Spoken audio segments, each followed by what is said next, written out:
In the world of streetwear, few brands have achieved the iconic status and cult following of Supreme. Founded in 1994 as just a small skate shop in New York City, Supreme has transcended from its humble beginnings to now becoming a global phenomenon and over $1 billion brand. From collaborations with high-end fashion labels to limited edition product drops, Supreme has mastered the art of creating hype and scarcity. But how did one skate shop in New York City turn the fashion industry upside down, all while spending nearly nothing on advertising and marketing? In this video, I'll unravel the secrets behind Supreme's branding, business strategies, and marketing that have transformed it into this highly coveted and influential streetwear brand. I'll also explore the roots of skateboarding and how Supreme went well beyond the skating community in order to conquer the world of fashion. Supreme's journey began in 1994 when founder James Jebbia opened up a small skateboard shop on Lafayette Street in downtown Manhattan. Jebbia, originally from the UK, was already familiar with the world of retail, having worked with streetwear label Stussy and co-owned a boutique called Union. He was inspired by the growing skateboarding culture of the 1990s, and he set out to create a brand that would cater to the needs of the New York City skaters while also offering a unique shopping experience. At the time, skateboarding was still considered a subculture. With roots in punk rock and hip-hop, skateboarders were often seen as outsiders or rebels, but this was a notion that resonated with Jebbia. Skateboarding was also not that popular during the early 90s. It was nothing like it is today with its growing acceptance as a sport. Supreme's early designs and branding drew heavily from this rebellious spirit though, adopting bold graphics, provocative imagery, and a distinctive red and white logo inspired by Barbara Kruger's artwork, all of which Supreme has continued to lean heavily into as it's grown in popularity over the years. From the outset, Supreme tried to differentiate itself from other skate shops by focusing on a unique retail experience. The store's layout was designed to be open and inviting,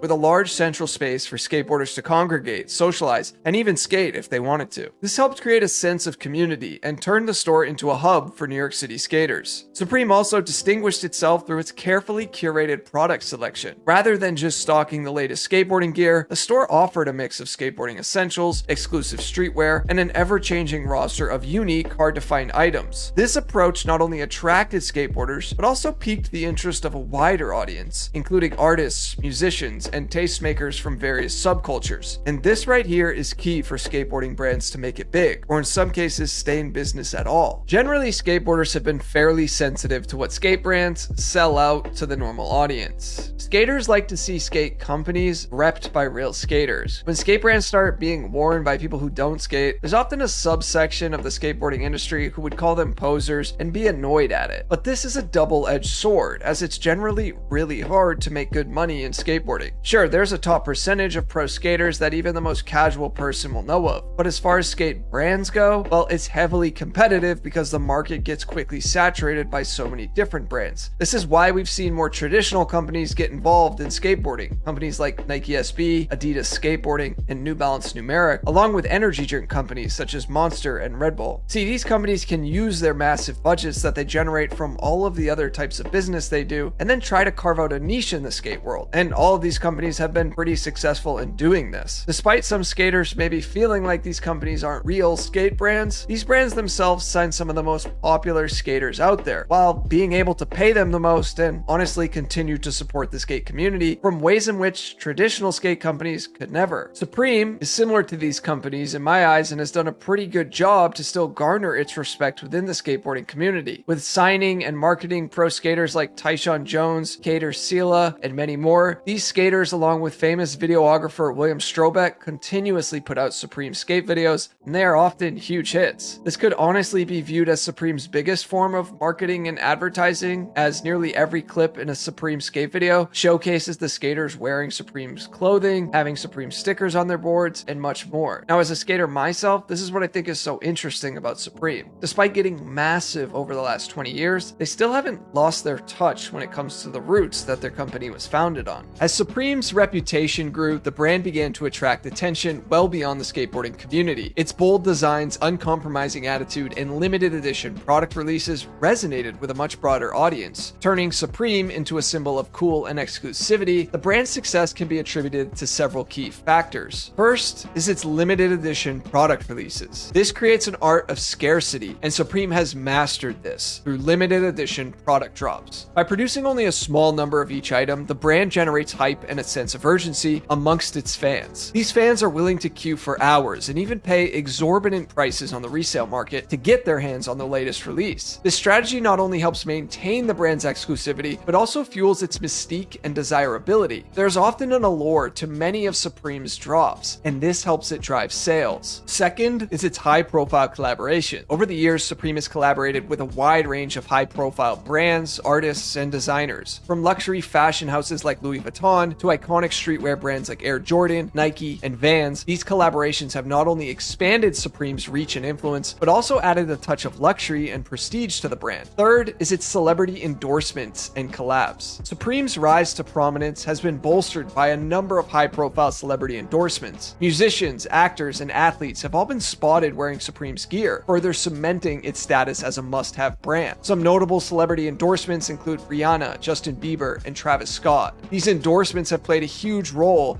in raising Supreme's profile and turning it into this global phenomenon. Fourth, and possibly most importantly, Supreme has successfully and cultivated a loyal and dedicated fan base that spans the globe. The brand's followers, often referred to as hype beasts, are not only passionate about Supreme's products, but also deeply invested in the brand's culture and identity. Throughout its history, Supreme has collaborated with some of the most random companies in the world. Some of my favorite examples were collabs with Oreo on a cookie, Stern on a pinball machine, and Colgate on a tube of toothpaste. The list could honestly go on, as whoever works in the marketing department at Supreme continues to push the envelope on bizarre collabs. But hey, most of them work. Now, as I've mentioned, another interesting aspect of Supreme's business is its unconventional approach to advertising. Gebbia didn't design the whole scarcity of product with intention. See, originally they just didn't make a lot of the products because they didn't want to sit on a ton of inventory. This decision would later turn out to shape the brand for the better. The brand rarely invests in traditional advertising channels, preferring to rely on word of mouth and social media to generate buzz. One example of this approach is Supreme's 2017 collaboration with the New York City Metropolitan Transportation Authority. The brand created a limited edition subway card featuring its iconic logo, which was sold at select subway stations. The collab generated significant media attention and turned an everyday item into a highly sought-after collectible. In terms of financial success, Supreme has been highly profitable. The brand was valued at $1 billion in 2017 after private equity firm the Carlyle Group acquired a 50% stake for $500 million.